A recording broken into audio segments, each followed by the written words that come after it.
Martin Ssejjemba kati ziri wakati mu kooti sisobola ziwaako judgment naye tulowooza nti Honorable Martin Ssejjemba okubeera nti mukulembeze ate nga tuli mu kaseera ka bukulembeze bingi bye tutarulinga out.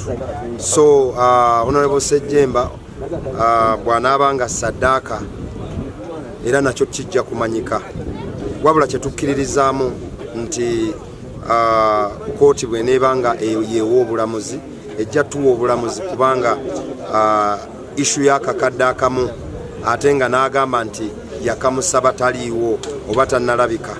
Tulowooza nti bwe kanaabeera nga kiri framed Ssejjemba ajja kwejjeerezebwa. Tuli mu kaseera ka byabufuzi so buli kimu tukisuubira era abamu ku ffe tekitutwala mmeeme wala. Tetusobola kiditamininga basobola okuwangaza nga bwe baagala naye amazima gaabwo oba omulamwa gwabwe bwe butaliiwo omusango gwe bavunaana munnaffe gulabikirawo nti ddala gwa byabufuzi era kyatukoze bubi nti wakati mu kutya ennyo amaanyi g'abavubuka abavuddeyo okwesimbawo n'okujja okuvuga ku bifo eby'enjawulo ate tutandikira mu byobufuzi ebyokusiiga ettosi ebyo ebyokunyigiriza okulaba nga abantu abo tubakkakkanya. Muganda waffe ono tuwulidde mu kooti bamuvunaana akakadde kamu ke bamuteekako nti yalya mu service commission mu myaka 5 oba emyaka 4 gyakulemberedde district eno y'Empigi. Sikiwa nti akakadde kamu kaali kasobola omutengula omutima okuba nti yenguzi gy'alina okutwala okuba nti agaba omulimu oba ng'afunako ng'akasiimo ku bingi ebimusomooza byayitamu byagaana kuba tumanyi bulungi tubadde tutambula naye ng'ayimirira ku mazima era ng'ayimirira ku kigambo kye. So abantu mwenna tubategeeza nti ebiseera ebimu obwenkanya tuyinza obutufunira wajje tulina kubufuna naye mmwe ng'abantu kibakakatako okumanya amazima n'okudifendinga amazima ago ku mutendera gwonna oba mu kosti yonna yonna eba yeetaagisibwa. So tusaba bino ebiri wano eno bye tusanze wano byabufuzi munnaffe ono bamutaddeko emisango bamuvunaanye bavuddeyo nabo boolyawo n'ababivugirira ne bavayo ne boogerako eri eggwanga tubawulidde era tubalabye era tubategedde kati gwe gwaffe gwakuddayo eri wansi kutegeeza abantu bonna kumanya kituufu nakulaba ngeri ki gye bongera okuyimirira ne munnaffe mu kaseera kano kaalimu ak'okusoomoozebwa.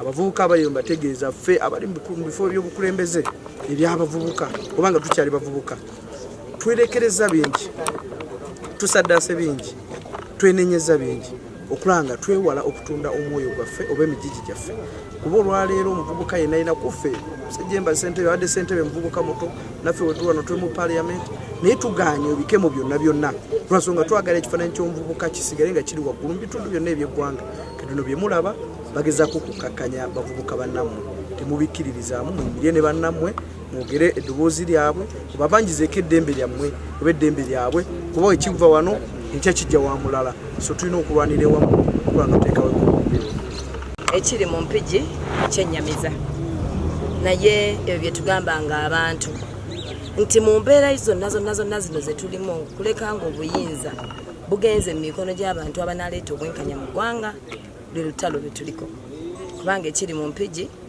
ssentebe waffe avunaanibwa ensonga azeegaanye era nga ensonga bwe ziba nti bwe ziba mu kooti tetuzoogerako nnyo twalinze tumanye nti ki ekivunaanyizibwa ssentebe ekimukwasa ati yeesiikidde kanyeebwa ababuziddwawo tetusobola mmulaba kati tukitegedde kyekyo kye babadde bamulanga nti kakadde ka ssente ate keyeegaanye nsaba ekitulese ku nze Kawuki Peter abakola ennume tuli wano mpigi ku nsonga ya muganda waffe Ssejjemba Martin nga ye ssentebe wa disitulikiti eya Mpigi ya Person LC5 aleeteddwa mu tensioni okugezaako okulaba nti avunaanibwa charges ze bamutaddeko. Tubadde tusuubira nti naateekeddwa okwapiyalinga ku Anti-Corruption Court gye bamuddusizza mangu ne bamuleeta wano Mpigi ku kooti. Tubaddeyo era neebaza bannakibiina kya National Unity Platform bonna abampigi ababaddewo mu kulaga solidarity okugezaako okweyimirira. Babaka babaddewo, Honorable Kalwanga abaddewo, Honorable Kiyaga abaddewo, Honorable Nakawungidde n'abalala abadde redde okuyimirira wamu naye omulamuzi agambye oluvannyuma lwa state okwemulugunya nti nno tumutuuseeko very late okumuwa empapula ezo ez'abo basolities. Naye nga betutuuseeko very late batumye fayiro mu budde okutegeera misango ki gye bataddeko okuvunaana Ssejjemba Martin. Kati kooti esazeewo baweebwa obudde okwetegereza empapula ezo. Oluvannyuma lw'okutegeeza kooti nti no Ssejjemba yatulugunyiziddwa n'anyigwa mu bitundu bye ebya wansi, lower abdomen emuluma n'omugongo nga n'okussa takyasobola bulungi, nga gwe tumanyi omuntu ayina ensonga eya sukaali ne pressure. Kooti esazeewo akomewo ng'ennaku z'omwezi 8 ku ssaawa 4 okufuna ruling ey'omusango guno. Tukakasa nti no this is political persecution.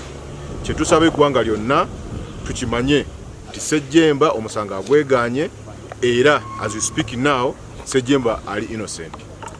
Twataddeyo da application nga twetaaga enforcement ya human rights. Enforcement application tuba tumaze okugiteekayo. Kye tubadde tuzzaako ekiyagolondi tubadde tusaba ye ya unconditional release. Unconditionally abatalika kwakkulizo kooti emute olw'ensonga balemeddwa okutuukirizibwa ebyo.